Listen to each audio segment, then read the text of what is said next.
Hello everyone and welcome back to another video from Apps Academy. In this video, I'm going to show you how to unblock someone on Gmail.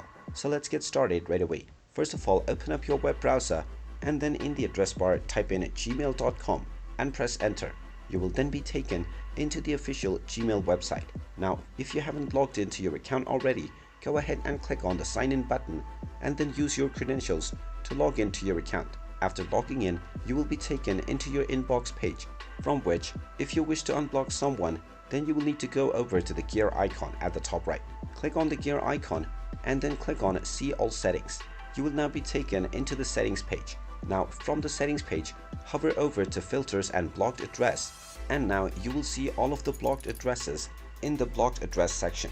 You can simply click on any address, or you can select all of them and then click on the unblock option to remove the selection from your block list. After you remove them from your blocked list, you will directly start receiving emails from this address once again. And there you have it. That is how easy it is to unblock any email address or user on Gmail. If you find this video helpful, make sure you hit that like button and subscribe to our channel if you haven't done so already. Also ring that notification bell to never miss another update from us. Thank you for watching and I will see you again in the next video.